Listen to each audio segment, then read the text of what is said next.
শীতের মধ্যে যদি পিঠাপুলি না খাই তাহলে কেমন বাঙালি হলাম। শীতের মধ্যে যদি পিঠা বানানো নাই হয় ঘরে, কেমন বাঙালি হলাম। পিঠার উৎসব তো বাহিরে যেয়ে আর পিঠা উৎসব করতে পারবো না, তাই ঘরেই পিঠা উৎসব করে নিয়েছি। তোমরা বুঝতেই পেরেছো আজকে আমি কি রেসিপি নিয়ে তোমাদের মাঝে হাজির হয়ে গিয়েছি। আসসালামু আলাইকুম এভরিওয়ান, কি অবস্থা সবার, কেমন আছো? বছরের প্রথম শীতের পিঠাটা মা সবাইকে দিয়ে খাবে, এর জন্য আজকে আমাদের পিঠার জন্য চাল ভিজিয়েছে অনেকগুলো। তো মা এটা ভিজিয়ে তারপরে ঝুড়ির মধ্যে পানি ঝরতে দিয়ে দিয়েছে।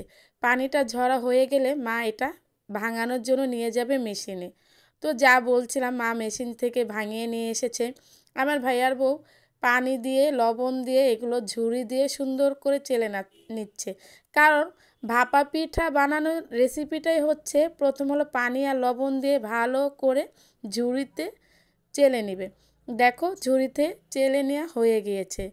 এখন হলো তোমাদেরকে আমি দেখাচ্ছি কিভাবে হচ্ছে, কেমন হবে আর কি।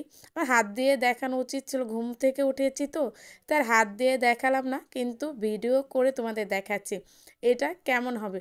ঝরঝরা হবে, হালকা একটু ভেজা ভেজা হবে, সামান্য ভেজা ভেজা, যেটা বোঝাই যাবে না এটা ভেজা আছে। আবার গত বছর খেজুরের গুড় গ্রাম থেকে নিয়ে এসেছিল, মা ওইটা সুন্দর করে কুচি কুচি করে কেটে নিয়েছে। কারণ কুচি কুচি করে না কাটলে না ভাপার মধ্যে সিদ্ধ হতে চাবে না, ভাপা পিঠার মধ্যে।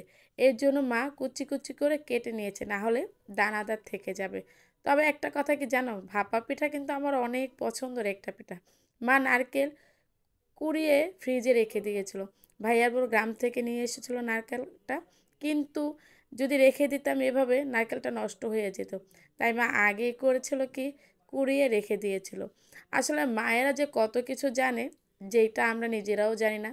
এত বছর মায়ের সাথে থাকার পরও মার মেধা দেখে নিজে অবাক হয়ে যাই। ভাপা পিঠা বানানোর জন্য আমাদের ছোট ছোট মাটির ঢাকনা আছে।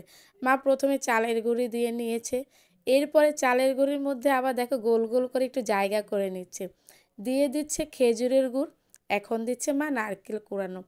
এরপরে মা দিয়ে দিবে চালের গুঁড়ো। চালের গুঁড়ো দিয়ে মা চেপে চেপে নিচ্ছে, যাতে করে কোনো রকমই খেজুরের গুড় আর নারকেল বের না হয়ে যেতে পারে। এই যে দেখো পিঠা ভাপায় দেওয়ার জন্য একদমই রেডি হয়ে গিয়েছে, এখন শুধু ভাপে দেওয়ার অপেক্ষা। আগেই মা পানি গরম করে নিয়েছে, তারপরে জালি ব্যাগ দিয়েছে, জালি ব্যাগটা আটকানোর জন্য দেখো রশিও দিয়েছে। মা একটা একটা করে পিঠা দিয়ে দিচ্ছে সেই সেদ্ধ করা পানির মধ্যে, যেই পানিটা গরম হয়েছে। কারণ এখন আমরা পিঠা সেদ্ধ করব, এর জন্য বললাম পানিও মা সেদ্ধ করে নিয়েছে। দেখো একটু ফেটেও গিয়েছে একটা পিঠা, ব্যাপার না।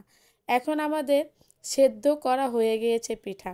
তো আমি আবার মনে করো এটা বের করার চেষ্টা করছিলাম। এখন আমাদের এটা হয়েছে কি জানো, এক হাতে ফোন, এক হাতে কাপড়টা একদম আটকে গিয়েছে পিঠার মধ্যে। তো আমি কোনো রকমে বের করতে পারছিলাম না। কোনো ব্যাপার না, এই যে দেখো আমাদের ফাইনাল লুক ভাপা পিঠা। এত মজা হয়েছে, মায়ের হাতের ভাপা পিঠার প্রশংসা যত করব ততই কম হয়ে যাবে। শীতের বানানো প্রথম পিঠা আমার মা কখনোই একা খাবে না, সে সবাইকে দিবে এবং মিলেমিশে খাবো আমরা সব সময়। আমার মায়ের জন্য সবাই দোয়া করে, সবাই ভালো থাকবে, সুস্থ থাকবে, আমার ভিডিও বেশি বেশি দেখবে এবং আমার জন্য দোয়া করবে। আল্লাহ হাফেজ। সব সময় তোমাদের মোনাজাত আমাকে রেখে দেবে।